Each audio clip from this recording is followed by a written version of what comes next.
ನಾನಿನ್ನೊಡನ್ಯ ಬೇಡುವುದಿಲ್ಲ ಎನ್ನ ಹೃದಯ ಕಮಲದೋಳು ನಿಂತಿರೋ ಕೃಷ್ಣ. ನಾನಿನ್ನೊಡನ್ಯ ಬೇಡುವುದಿಲ್ಲ ಎನ್ನ ಹೃದಯ ಕಮಲದೋಳು ನಿಂತಿರೋ ಕೃಷ್ಣ. ನಾನಿನ್ನೊಡನ್ಯ ಬೇಡುವುದಿಲ್ಲ ಎನ್ನ ಹೃದಯ ಕಮಲದೋಳು ನಿಂತಿರೋ ಕೃಷ್ಣ.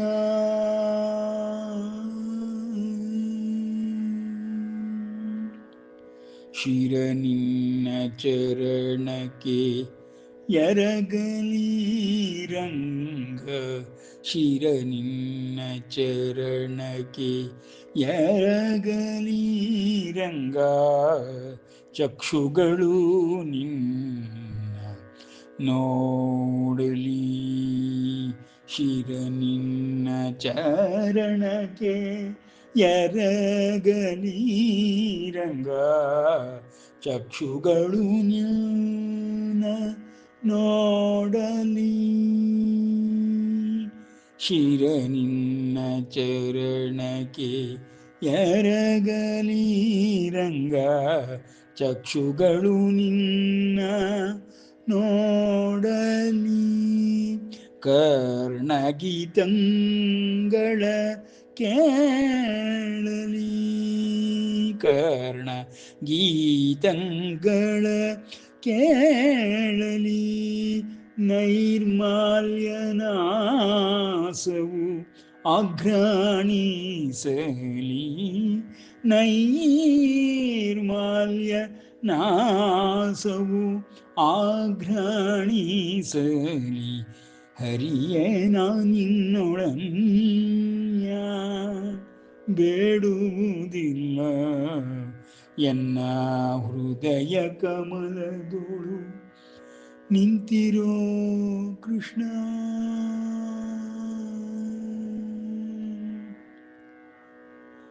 ನಾಲಿಗೆ ನಿನ್ನ ಕೊಂಡಾಡಲಿ.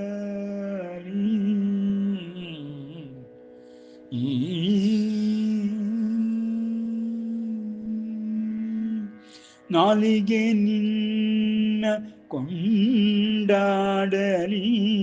ಹರಿ ಕಾರ್ಯಗಳೆರಡು ನಿನ್ನನರ್ಚಿಸಲಿ. ನಾಲಿಗೆ ನಿನ್ನ ಕೊಂಡಾಡಲಿ. ಹರಿ ಕಾರ್ಯಗಳೆರಡು ನಿನ್ನನರ್ಚಿಸಲಿ. ಪಾದತೀರ್ಥಯಾತ್ರೆ ಮಾಡಲಿ. ಪಾದತೀರ್ಥಯಾತ್ರೆ ಮಾಡಲಿ. ಅನುಕ್ಷಣ ಎನ್ನ ಮನ ಅನುಕ್ಷಣ ಎನ್ನ ಮನ ನಿನ್ನ ಸ್ಮರಿಸಲಿ.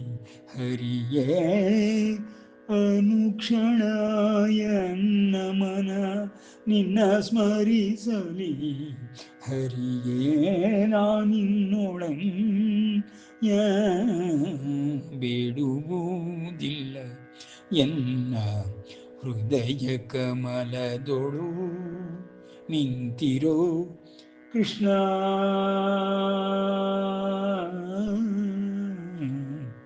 ಕೃಷ್ಣ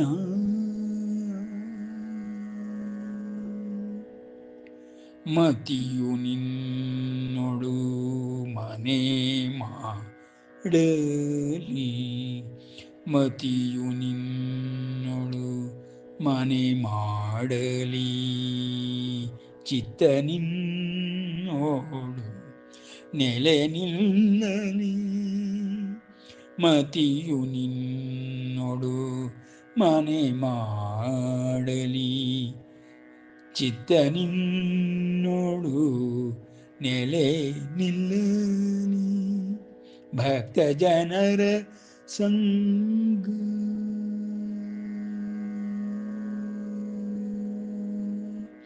ಭಕ್ತ ಜನರ ಸಂಗ ದೊರಕಲಿ ರಂಗ. ಭಕ್ತ ಜನರ ಸಂಗ ದೊರಕಲಿ ರಂಗ. ಭಕ್ತ ಜನರ ಸಂಗ ದೊರಕಲಿ ರಂಗ. ವಿಠಲ ನಿನ್ನಯ ದಯವಾಗಲಿ ಹರಿಯೇ. ಭಕ್ತ ಜನರ ಸಂಗ ದೊರಕಲಿ ರಂಗ. ವಿಠಲ ನಿನ್ನಯ ದಯವಾಗಲಿ ಹರಿಯೇ. ನಾನಿನ್ನೋಳು ಅನ್ಯ ಬೇಡುವುದಿಲ್ಲ ಎನ್ನ ಹೃದಯ ಕಮಲದೋಳು ನಿಂತಿರೋ ಕೃಷ್ಣ ಕೃಷ್ಣ ಕೃಷ್ಣ. ಹೃದಯ ಕಮಲದೋಳು ನಿಂತಿರೋ ಹರಿ. ಶುಕ್ಲಾಂಬರಧರಂ ವಿಷ್ಣುಂ ಶಶಿವರ್ಣಂ ಚತುರ್ಭುಜಂ ಪ್ರಸನ್ನವದನಂ ಧ್ಯಾಯೇತ್ ಸರ್ವವಿಘ್ನೋಪಶಾಂತಯೇ. ಅಗಜಾನನ ಪದ್ಮಾರ್ಕಂ ಗಜಾನನಮಹರ್ನಿಶಂ ಅನೇಕದಂತಂ ಭಕ್ತಾನಾಂ ಏಕದಂತಮುಪಾಸ್ಮಹೇ. ಏಕದಂತಮುಪಾಸ್ಮಹೇ. ತಮೇವ ಶರಣಂ ಗಚ್ಚ ಸರ್ವಭಾವೇನ ಭಾರತ. ತಸ್ಮಾತ್ ತತ್ಪ್ರಸಾದಾತ್ ಪರಾಂ ಶಾಂತಿಂ ಸ್ಥಾನಂ ಪ್ರಾಪ್ಸ್ಯಸಿ ಶಾಶ್ವತಂ. ಇತಿ ತೇ ಜ್ಞಾನಮಾಖ್ಯಾತಂ ಗುಹ್ಯಾತ್ ಗುಹ್ಯತರಂ ಮಯಾ. ವಿಮೃಶ್ಯ ಏತದಶೇಷೇಣ ಯಥೇಚ್ಛಸಿ ತಥಾ ಕುರು. ಮನ್ಮನಾ ಭವ ಮದ್ಭಕ್ತೋ ಮದ್ಯಾಜೀ ಮಾಂ ನಮಸ್ಕುರು. ಮಾಮೇ ವೈಷ್ಯಸಿ ಸತ್ಯಂ ತೇ ಪ್ರತಿಜಾನೇ ಪ್ರಿಯೋಸಿ ಮೇ. ಸರ್ವಧರ್ಮಾನ್ ಪರಿತ್ಯಜ್ಯ ಮಾಮೇಕಂ ಶರಣಂ ವ್ರಜ. ಅಹಂ ತ್ವಾ ಸರ್ವಪಾಪೇಭ್ಯೋ ಮೋಕ್ಷಯಿಷ್ಯಾಮಿ ಮಾ ಶುಚಃ. ಅಂಬ ತ್ವಾಮನುಸಂದದಾಮಿ ಭಗವದ್ಗೀತೆ ಭವದ್ವೇಷಿಣಿ. ಇದುವರೆಗೆ ನಾವು ಭಗವದ್ಗೀತಾ ಜ್ಞಾನಾಭ್ಯಾಸದ 12 ಅಧ್ಯಾಯಗಳನ್ನು ಮುಗಿಸಿ 13ನೇ ಅಧ್ಯಾಯವಾದ ಕ್ಷೇತ್ರಜ್ಞ ಯೋಗವನ್ನು ಪ್ರವೇಶ ಮಾಡುತ್ತಿದ್ದೇವೆ.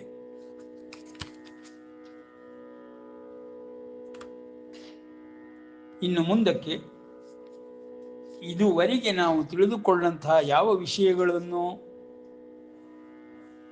ಅನ್ವಯ ಮಾಡಿಕೊಳ್ಳುತ್ತಾ ಹೊಂದಾಣಿಕೆ ಮಾಡಿಕೊಳ್ಳುತ್ತಾ ಕ್ಷೇತ್ರದ ಬಗ್ಗೆಯೂ ಕ್ಷೇತ್ರಜ್ಞನ ಬಗ್ಗೆಯೂ ತಿಳಿದುಕೊಳ್ಳಬೇಕಾಗಿದೆ. ಇಲ್ಲಿ ಕ್ಷೇತ್ರವೆಂದರೆ ಶರೀರಮಿತ್ಯಭಿಧೀಯತೆ ಎಂಬುದಾಗಿ ಆರಂಭಿಸುತ್ತಾನೆ ಪರಮಾತ್ಮನು. ಅರ್ಜುನನ ಪ್ರಶ್ನೆಗಳು ಯಾವುದೇ ಇಲ್ಲದಿದ್ದಾಗಿಯೂ ಭಕ್ತಿಯೋಗದ ಕೊನೆಯಲ್ಲಿ ಕ್ಷೇತ್ರಜ್ಞ ಯೋಗವನ್ನು ಆರಂಭಿಸಿ ಪರಮಾತ್ಮನು ಮುಂದುವರಿಸುತ್ತಾ, ಇದುವರೆಗೆ ನೀನು ಯಾವುದನ್ನು ಕೇಳಿದೆಯೋ ಅರ್ಜುನ, ಅದೆಲ್ಲವೂ ಕ್ಷೇತ್ರಜ್ಞನ ಬಗ್ಗೆಯೇ ನಾನು ಹೇಳಿದ್ದುದು. ಕ್ಷೇತ್ರಜ್ಞನು ಈ ಕ್ಷೇತ್ರವೆಂಬ ಶರೀರದಿಂದ ಹೇಗೆ ಗುರುತಿಸಲ್ಪಡುತ್ತಾನೆ ಮತ್ತು ಈ ಶರೀರದ ಸಹಾಯದಿಂದ ಅಧ್ಯಾತ್ಮದ ಉತ್ತುಂಗಕ್ಕೆ ಹೇಗೆ ಕ್ಷೇತ್ರಜ್ಞನನ್ನು ನೀನು ತಲುಪಬಹುದು ಎಂಬ ವಿಷಯಗಳನ್ನು ತಿಳಿಸಿಕೊಟ್ಟು, ಈಗ ಕ್ಷೇತ್ರದ ಬಗ್ಗೆ ಸಂಪೂರ್ಣ ವಿವರಗಳನ್ನು ಕೊಡುತ್ತೇನೆ. ಕ್ಷೇತ್ರವೆಂದರೆ ಬೇರೇನೂ ಅಲ್ಲ, ಎಲ್ಲರೂ ಧರಿಸಿರುವಂತಹ ಶರೀರ ಮಾತ್ರ. ಯಾವ ಒಂದು ಶರೀರವು ನಮಗೆ ಕಾಣಿಸುತ್ತಿದೆಯೋ ಅಂತಹ ಶರೀರವನ್ನು ನಾನು ಈಗ ನಿನಗೆ ಯಂತ್ರದೋಪಾದಿಯಲ್ಲಿ, ಉಪಕರಣದೋಪಾದಿಯಲ್ಲಿ ಹೇಗೆ ಕಾರ್ಯನಿರ್ವಹಿಸುತ್ತದೆ ಎಂಬುದನ್ನು ತಿಳಿಸಬಯಸಿ ವಿವರಗಳನ್ನು ಕೊಡಲು ಆರಂಭಿಸುತ್ತೇನೆ. ಎಂಬುದಾಗಿ ಇದುವರೆಗೆ ಹೇಳಿದ 12 ಅಧ್ಯಾಯಗಳ ಕ್ಷೇತ್ರಜ್ಞನ ಸ್ಥಿತಿ ಮತ್ತು ಅವನನ್ನು ತಲುಪುವ ಗತಿ ಇವುಗಳ ಬಗ್ಗೆ ತಿಳಿಸಿಕೊಟ್ಟು, ಈಗ ಕ್ಷೇತ್ರದ ಬಗ್ಗೆ, ಅದರ ಕಾರ್ಯವೈಖರಿಯ ಬಗ್ಗೆ, ಅದರ ಸಲಕರಣೆಗಳ ಮತ್ತು ಉಪಕರಣದ ಬಿಡಿ ಬಿಡಿ ಭಾಗಗಳ ಬಗ್ಗೆ ಸಂಪೂರ್ಣವಾಗಿ ಕೊಡಿಸಲು ಪರಮಾತ್ಮನು ಪ್ರಯತ್ನ ಪಡುತ್ತಿದ್ದಾನೆ. ಅರ್ಜುನನು ಇದುವರೆಗೆ ಕೇಳಿದಂತಹ ಬ್ರಹ್ಮವಿದ್ಯಾ ಸಾರಭಾಗವಾಗಿರುವಂತಹ ಧ್ಯಾನ ಯೋಗವನ್ನು ಮತ್ತು ದಿವ್ಯ ವ್ಯವಸ್ಥೆಯನ್ನು ತಿಳಿದುಕೊಂಡ ನಂತರದಲ್ಲಿ ಈ ದಿವ್ಯ ವ್ಯವಸ್ಥೆಗೆ ಪ್ರತಿಯೊಂದು ಜೀವಿಯೂ ಹೇಗೆ ಸಂಪರ್ಕವನ್ನು ಹೊಂದಬಹುದು, ಅದಕ್ಕೆ ಯಾವುದಾದರೂ ಉಪಕರಣಗಳಿದೆಯೇ, ಯಂತ್ರವಿದೆಯೇ, ತಂತ್ರಗಳುಂಟೆ ಎಂಬ ವಿಷಯಗಳನ್ನು ತಿಳಿಸಲು ಈಗ ಪರಮಾತ್ಮನು ಕ್ಷೇತ್ರವೆಂಬ ನಾಮಪದದಿಂದ ಶರೀರವೆಂಬ ಈ ವಾಹನವನ್ನು ಯಂತ್ರವನ್ನು ತಿಳಿಸ ಹೊರಟಿದ್ದಾನೆ. ನಾವು ಇಂದಿನ ಕಾಲದಲ್ಲಿ ನೋಡುತ್ತಿರುವಂತೆ ಯಾವುದೇ ಯಂತ್ರವನ್ನು ಪಡೆದುಕೊಂಡರೂ ಅದನ್ನು ನಡೆಸುವ ರೀತಿಯನ್ನು, ಉಪಯೋಗಿಸುವ ಮಾರ್ಗಸೂಚಿಯನ್ನು ಮೊದಲು ಓದಲೇಬೇಕಾಗುತ್ತದೆ. ಹಾಗೆಂದೇ ಎಲ್ಲ ಉಪಕರಣ ಮತ್ತು ಯಂತ್ರಗಳಿಗೆ ಮಾರ್ಗಸೂಚಿಯನ್ನು, ಉಪಯೋಗಿಸುವ ಬಗೆಯನ್ನು ವರ್ಣಿಸಿರುತ್ತಾರೆ. ಅದೇ ರೀತಿಯಲ್ಲಿಯೇ ಈ ಕ್ಷೇತ್ರವೆಂಬ ಶರೀರದ ಬಗ್ಗೆ ಪರಮಾತ್ಮನು ಮಾರ್ಗಸೂಚಿಯನ್ನು ಕೊಡ ಹೊರಟಿದ್ದಾನೆ. ಆದುದರಿಂದ 13ನೇ ಅಧ್ಯಾಯ ಕ್ಷೇತ್ರಜ್ಞ ಯೋಗವೆಂಬುದು ಪ್ರತಿಯೊಬ್ಬ ಲೌಕಿಕನಿಗೂ ತನ್ನ ಶರೀರದ ಬಗ್ಗೆಯೇ ತಿಳಿಸುತ್ತಿರುವ ಈ ವಿಷಯಗಳನ್ನು ತಿಳಿದುಕೊಳ್ಳಲು ಅನುಕೂಲವಾಗುವುದು. ಮತ್ತು ಇದುವರೆಗೆ ಕ್ಷೇತ್ರಜ್ಞನಾಗಿ ಕೃಷ್ಣನು ಹೇಗೆ ಕಾಣಿಸಿಕೊಂಡನು, ದೇವತಾದಿಗಳು ಹೇಗೆ ಕ್ಷೇತ್ರಜ್ಞರಾಗಿ ಇದ್ದಾರೆ ಎಂಬ ವಿಷಯಗಳನ್ನು ತಿಳಿದುಕೊಂಡ ನಂತರದಲ್ಲಿ ಮಾನವನ ಸ್ತರದಲ್ಲಿ ಕ್ಷೇತ್ರಕ್ಕೆ ಹೇಗೆ ಅಂಟಿಕೊಂಡಿರುವನು, ಕ್ಷೇತ್ರದಿಂದ ಭಿನ್ನವಾಗಿ ನೋಡಲಾಗದವನು, ಪ್ರತಿಯೊಬ್ಬ ಜೀವಿಯು ಈ ಕ್ಷೇತ್ರವೆಂಬ ಶರೀರದಲ್ಲಿ ಯಾವ ರೀತಿ ಸಂಚರಿಸುತ್ತಾನೆ, ಯಾವ ರೀತಿ ಪ್ರಯಾಣ ಮಾಡುತ್ತಾನೆ ಎಂಬುದೆಲ್ಲವನ್ನು ತಿಳಿಸಿಕೊಡುವ ಮಾರ್ಗಸೂಚಿಯನ್ನು, ಇನ್ಸ್ಟ್ರಕ್ಷನ್ ಮ್ಯಾನ್ಯುಯಲ್ ನಮ್ಮ ದೇಹದ ಬಗ್ಗೆ ಭಗವಂತನು ಕೊಡಲು ಹೊರಟಿದ್ದಾನೆ. ಮೊದಲಿನ ಶ್ಲೋಕಗಳಲ್ಲಿ ಇದನ್ನು ಕ್ಷೇತ್ರವೆಂದು ಹೇಳುತ್ತಾ ಪರಮಾತ್ಮನು ಆರಂಭಿಸುತ್ತಾನೆ. ಆ ಕ್ಷೇತ್ರವು ಇನ್ನಾವುದೂ ಅಲ್ಲ, ನಮ್ಮ ಶರೀರವೇ. ನಾನು ನೀನು ನಿಂತು ನುಡಿಯುತ್ತಿರುವ, ಕೇಳಿಸಿಕೊಳ್ಳುತ್ತಿರುವಂತಹ, ಈ ಕ್ರಿಯೆಗಳನ್ನು ನಡೆಸುತ್ತಿರುವ ಯಂತ್ರದೋಪಾದಿಯಲ್ಲಿ ಇರುವಂತಹ ನಿನ್ನ ಶರೀರವು, ನನ್ನ ಶರೀರವು ಕ್ಷೇತ್ರಗಳು ಎಂಬುದಾಗಿ ಪರಮಾತ್ಮನು ಆರಂಭಿಸುತ್ತಾನೆ. ಇದಂ ಶರೀರಂ ಕೌಂತೆಯ ಕ್ಷೇತ್ರಮಿತ್ಯಭಿಧೀಯತೆ ಏತದ್ ಯೋ ವೇತ್ತಿ ತಂ ಪ್ರಾಹುಃ ಕ್ಷೇತ್ರಜ್ಞ ಇತಿ ತದ್ವಿದಃ. ಅಪ್ಪ, ಈ ಕ್ಷೇತ್ರವೆಂಬುದು ನಿನಗೂ ನನಗೂ ಕಾಣಿಸುತ್ತಲೇ ಇದೆ. ಈ ಕ್ಷೇತ್ರದಲ್ಲಿ ಇರುವಂತಹ ಎಲ್ಲವನ್ನು ತಿಳಿದುಕೊಳ್ಳಲು ಹೊರಟಿರುವಂತಹ ಆ ಒಳಗಿನ ವ್ಯಕ್ತಿಯು ಕ್ಷೇತ್ರಜ್ಞನೆನಿಸುತ್ತಾನೆ. ಆ ವ್ಯಕ್ತಿಯನ್ನು ನಾವು ಈಗ ಸಂಪೂರ್ಣ ಪರಿಚಯ ಮಾಡಿಕೊಳ್ಳಬೇಕು. ವ್ಯಕ್ತಿಯನ್ನು ಎಂದರೆ ವ್ಯಕ್ತವಾಗುತ್ತಿರುವುದೆಲ್ಲವನ್ನೂ ವ್ಯಕ್ತಿ ಎಂಬುದಾಗಿ ಹೇಳುತ್ತಾನೆ. ಹಾಗಾದರೆ ಭೌತಿಕ ಶರೀರವೇ ವ್ಯಕ್ತಿ ಎಂಬುದಾಗಿ ನಾವು ತಿಳಿದುಕೊಳ್ಳಬೇಕೆಂದರೆ ಇಲ್ಲಿ ಮರ್ಮಗಳಿದೆ. ಆಂತರಿಕ ಶರೀರ ಒಂದಿದೆ ನಮಗೆ, ಸೂಕ್ಷ್ಮ ಶರೀರವೆಂಬುದಾಗಿಯೂ ಲಿಂಗ ಶರೀರವೆಂಬುದಾಗಿಯೂ ಅಧ್ಯಾತ್ಮ ಗ್ರಂಥಗಳಲ್ಲಿ ವರ್ಣಿಸುತ್ತಾರೆ. ಅಂತಹ ಸೂಕ್ಷ್ಮ ಶರೀರವು ನಮ್ಮ ಈ ಭೌತಿಕ ಶರೀರದ ಒಳಗಡೆಯೇ ಅಂಟಿಕೊಂಡಿರುವಂತೆ ಇರುವುದರಿಂದ ಅದನ್ನು ಬೇರೆಯಾಗಿ ನಾವು ನೋಡಲಾಗುವುದಿಲ್ಲ. ಅದು ವ್ಯಕ್ತವಾಗುತ್ತಿರುವುದು ಈ ಭೌತಿಕ ಶರೀರದ ಮೂಲಕವೇ. ಆದ್ದರಿಂದ ಈ ಭೌತಿಕ ಶರೀರವನ್ನು, ಒಳಗೆ ವ್ಯಕ್ತವಾಗುತ್ತಿರುವಂತಹ ಅವ್ಯಕ್ತ ಶರೀರವನ್ನು ಎಂದರೆ ಅವ್ಯಕ್ತ ಶರೀರ ಬೇರೆ, ಅವ್ಯಕ್ತ ಬೇರೆ.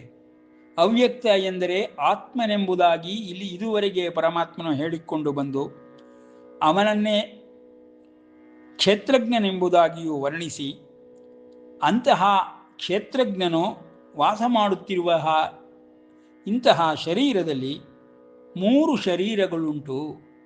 ಒಂದರ ಒಳಗೊಂದು ಅಥವಾ ಒಂದಿಗೆ ಒಂದು ಕವಚದಂತೆ, ಹೊರ ಆವರಣದಂತೆ ಇರುವಂತಹ ಈ ಶರೀರ ತ್ರಯಗಳನ್ನು ಅರ್ಥ ಮಾಡಿಕೊಳ್ಳಬೇಕಾಗಿದೆ. ಭೌತಿಕ ಶರೀರದ ಅಂಗಗಳನ್ನು ಪರಮಾತ್ಮನು ಇಲ್ಲಿ ಹೇಳುತ್ತಲೇ ಇಲ್ಲ.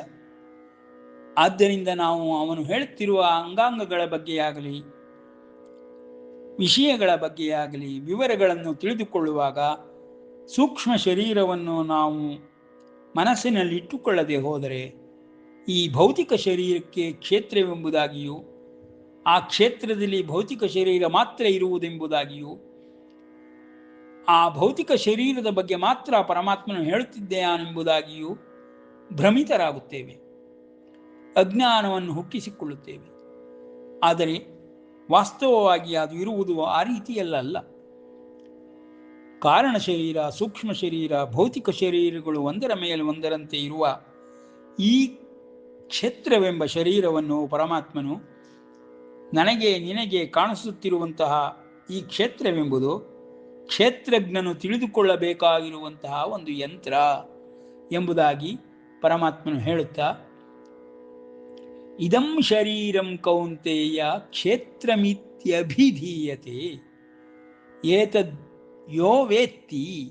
ಈ ಶರೀರವನ್ನು ಶರೀರತ್ರಯಗಳೆಂದು ಯಾರು ತಿಳಿದುಕೊಳ್ಳುತ್ತಾನೋ ಮತ್ತು ಈ ಶರೀರದ ಕಾರ್ಯವೈಖರಿಯನ್ನು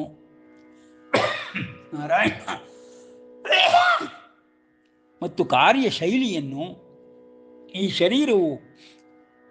ಶರೀರವೆಂಬ ಕ್ಷೇತ್ರ ಎಂಬ ಯಂತ್ರವು ಯಾವ ರೀತಿ ನಡೆಯುತ್ತದೆ ಎಂಬುದನ್ನು ತಿಳಿದುಕೊಳ್ಳಲು ನಾವು ಕ್ಷೇತ್ರನನ್ನು ಈಗ ಕ್ಷೇತ್ರಜ್ಞ ಎಂಬುದರಿಂದ ತಿಳಿದುಕೊಳ್ಳುತ್ತಿದ್ದೇವೆ.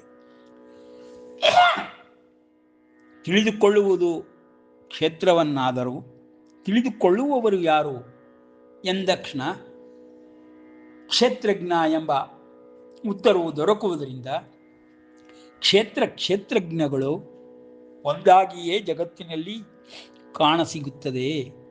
ಕ್ಷೇತ್ರಜ್ಞನು ಬೇರೆಯಾಗಿ ಕಾಣಸಿಗುವುದಿಲ್ಲ.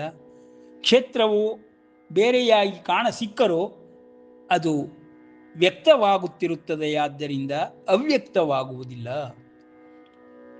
ಈ ರೀತಿ ನಾವು ತಿಳಿದುಕೊಳ್ಳುವುದರಿಂದ ಅವ್ಯಕ್ತವಾದ ಆತ್ಮ ಪರಮಾತ್ಮರನ್ನು ವ್ಯಕ್ತವಾಗುತ್ತಿರುವ ಈ ಶರೀರವೆಂಬ ಕ್ಷೇತ್ರದ ಮೂಲಕ ತಿಳಿದುಕೊಳ್ಳಬಹುದು.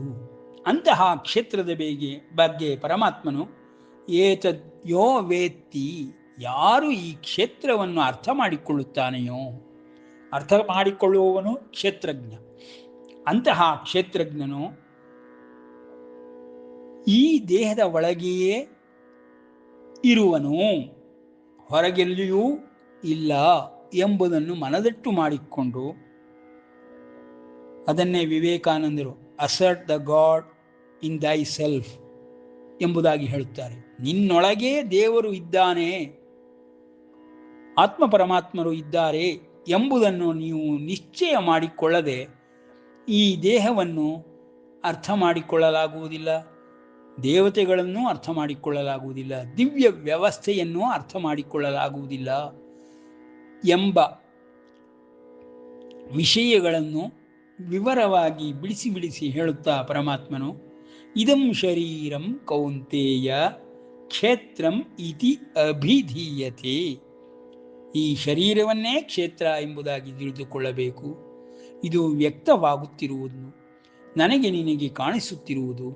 ಆದರೆ ಕ್ಷೇತ್ರಜ್ಞನು ಕಾಣಿಸುತ್ತಿಲ್ಲ, ಅವ್ಯಕ್ತನಾಗಿಯೇ ಈ ಶರೀರದೊಳಗೆಯೇ ಇದ್ದಾನೆ. ಈ ಶರೀರದೊಳಗೆಯೇ ಇದ್ದಾನೆ ಎಂದರೆ ಕ್ಷೇತ್ರವಾದ ನಂತರದಲ್ಲಿ ಅವ್ಯಕ್ತನಾದ ಕ್ಷೇತ್ರಜ್ಞನಿದ್ದಾನೆ ಎಂಬುದಾಗಿ.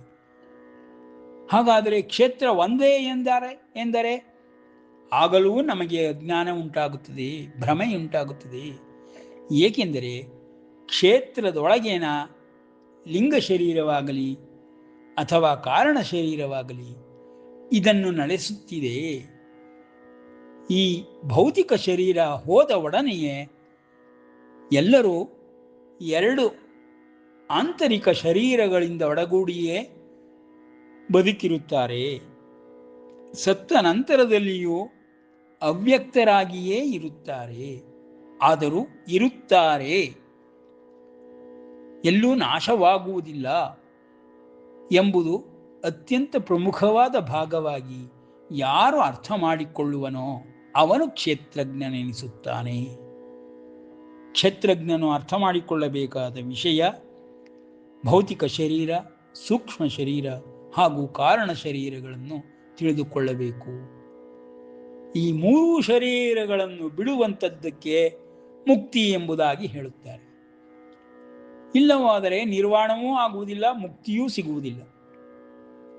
ಆದುದರಿಂದ ಭೌತಿಕ ಶರೀರವನ್ನು ಬಿಟ್ಟ ಮಾತ್ರದಲ್ಲಿ ಯಾರೊಬ್ಬರಿಗೂ ಮುಕ್ತಿಯು ದೊರಕುವುದಿಲ್ಲವಾದ್ದರಿಂದ ದಿವ್ಯ ವ್ಯವಸ್ಥೆಯ ದಿವ್ಯ ಲೋಕಗಳಲ್ಲಿ ಪ್ರತಿಯೊಬ್ಬರೂ ಇದ್ದೇ ಇರುತ್ತಾರೆ, ಸಂಚರಿಸುತ್ತಾರೆ.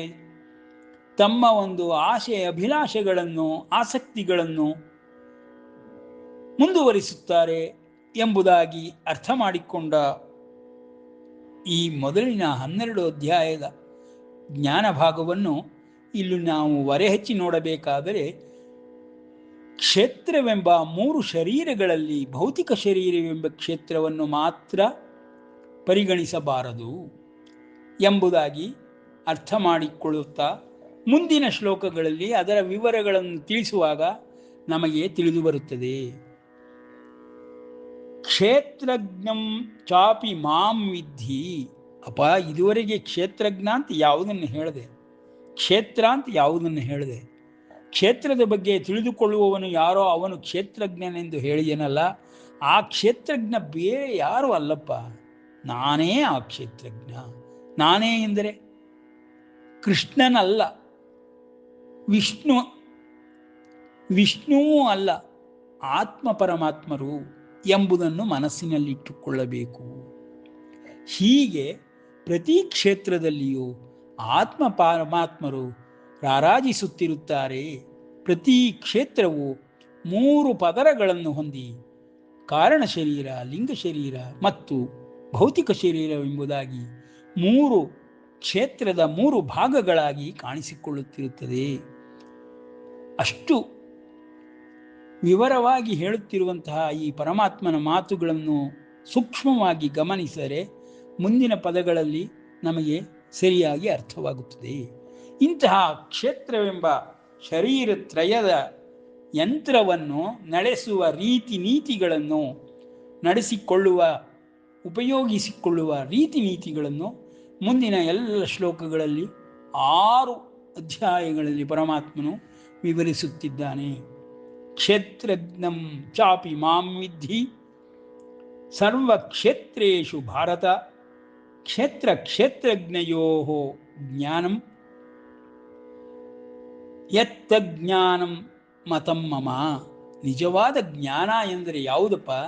ಕ್ಷೇತ್ರಜ್ಞಯೋ, ಕ್ಷೇತ್ರ ಮತ್ತು ಕ್ಷೇತ್ರಜ್ಞರ ಜ್ಞಾನವು ಯಾರಿಗೆ ಬಿಡಿ ಬಿಡಿಯಾಗಿ ಬೇರೆ ಬೇರೆಯಾಗಿ ವಿವರವಾಗಿ ತಿಳಿದಿರುತ್ತದೋ ಅಂತಹ ಕ್ಷೇತ್ರಜ್ಞನು ಎಲ್ಲವನ್ನೂ ತಿಳಿದವನಾಗಿ ಸರಿಯಾದ ಜ್ಞಾನವನ್ನು ಪಡೆದವನಾಗಿ ಇರುತ್ತಾನೆ ಎಂಬುದನ್ನು ನನ್ನ ಮತ ಎಂಬುದಾಗಿ ಪರಮಾತ್ಮನು ಒತ್ತಿ ಹೇಳುತ್ತಿದ್ದಾನೆ. ಅಂದರೆ ಕ್ಷೇತ್ರಜ್ಞನು ಬೇರೆ ಯಾರೂ ಅಲ್ಲ, ಪರಮಾತ್ಮನೇ ಆಗಿರುತ್ತಾನೆ. ಆ ಪರಮಾತ್ಮನೇ ಎಲ್ಲ ದೇಹಗಳಲ್ಲಿಯೂ ಕ್ಷೇತ್ರಜ್ಞನಾಗಿ ಕಾರ್ಯವನ್ನು ನಿರ್ವಹಿಸುತ್ತಾನೆ. ಆದರೆ ಪರಮಾತ್ಮನಿಗೂ ಕ್ಷೇತ್ರಜ್ಞನಿಗೂ ಯಾವ ವ್ಯತ್ಯಾಸವೂ ಇಲ್ಲವೆಂಬುದಾದರೆ ಕ್ಷೇತ್ರದ ಪ್ರಭಾವಕ್ಕೆ ಒಳಪಟ್ಟವನು ಕ್ಷೇತ್ರಜ್ಞನಾಗಿರುತ್ತಾನೆ. ಕ್ಷೇತ್ರದ ಪ್ರಭಾವಕ್ಕೆ ಒಳಪಡದ ಪರಮಾತ್ಮನಾಗಿ ಮಾಂ ವಿದ್ಧಿ ಎಂಬುದಾಗಿ ಹೇಳುತ್ತಿದ್ದಾನೆ. ಮಾಂ ಎಂದರೆ ಕ್ಷೇತ್ರದ ಪ್ರಭಾವಕ್ಕೆ ಒಳಪಡದಂತಹ ಮಾಂ ಪರಮಾತ್ಮನು ಎಂಬುದಾಗಿ ನಾವು ತಿಳಿದುಕೊಳ್ಳಬೇಕು. ಸರ್ವಕ್ಷೇತ್ರೇಷು ಭಾರತ, ಎಲ್ಲ ಕ್ಷೇತ್ರಗಳಲ್ಲಿಯೂ ಈ ಕ್ಷೇತ್ರಜ್ಞನು ಇದ್ದೇ ಇರುತ್ತಾನೆ, ಸರ್ವಾಂತರ್ಯಾಮಿಯಾಗಿ ಇರುತ್ತಾನೆ, ಸರ್ವಶಕ್ತನಾಗಿ ಇರುತ್ತಾನೆ. ಈ ರೀತಿಯ ಅವನನ್ನು ಕ್ಷೇತ್ರಜ್ಞನನ್ನು ತಿಳಿದುಕೊಳ್ಳುವುದು ಮತ್ತು ಆ ಕ್ಷೇತ್ರದ ಸಂಬಂಧವನ್ನು, ಕ್ಷೇತ್ರಜ್ಞ ಇರುವಂತಹ ಸಂಬಂಧವನ್ನು, ವಿವರಗಳನ್ನು ತಿಳಿಸಿಕೊಡುವಂತಹ ಈ ಕ್ಷೇತ್ರಜ್ಞ ಯೋಗವು ಪ್ರತಿಯೊಬ್ಬ ಮಾನವನಿಗೂ, ಪ್ರತಿಯೊಬ್ಬ ಜೀವಿಗೂ ಯಂತ್ರವನ್ನು, ಉಪಕರಣವನ್ನು ತಿಳಿಯಪಡಿಸುವಂತೆ ಮಾರ್ಗಸೂಚಿಗಳನ್ನು, ಉಪಯೋಗಿಸುವ ಮಾರ್ಗಸೂಚಿಗಳನ್ನು, ಇನ್ಸ್ಟ್ರಕ್ಷನ್ ಮ್ಯಾನ್ಯುಯಲ್ ರೀತಿಯಲ್ಲಿ ನಾವು ಈಗ ಇನ್ನು ಮುಂದೆ ಕ್ಷೇತ್ರಜ್ಞನನ್ನು ತಿಳಿದುಕೊಳ್ಳಬೇಕಾಗಿದೆ. ಈ ಕ್ಷೇತ್ರಜ್ಞನ ವಿವರಗಳನ್ನು 12 ಅಧ್ಯಾಯಗಳಲ್ಲಿ ಅವನ ಕಾರ್ಯಶೈಲಿಗಳನ್ನು, ಅವನ ರೀತಿ ನೀತಿಗಳನ್ನು, ಅವನ ಅಸ್ತಿತ್ವವನ್ನು, ಅವ್ಯಕ್ತವಾದ ಪರಮಾತ್ಮನನ್ನು ತಿಳಿದುಕೊಂಡ ನಂತರದಲ್ಲಿ ಈಗ ವ್ಯಕ್ತವಾಗುತ್ತಿರುವಂತಹ ಶರೀರದ ವಿಷಯದಲ್ಲಿ ಪರಮಾತ್ಮನು ಶರೀರತ್ರಯವೆಂಬುದಾಗಿಯೂ ಅದನ್ನೇ ಕ್ಷೇತ್ರವೆಂಬುದಾಗಿಯೂ ವರ್ಣಿಸುತ್ತಿದ್ದಾನೆ ಎಂಬಲ್ಲಿಗೆ ವಿರಮಿಸೋಣ. ಶ್ರೀಕೃಷ್ಣಾರ್ಪಣಮಸ್ತು.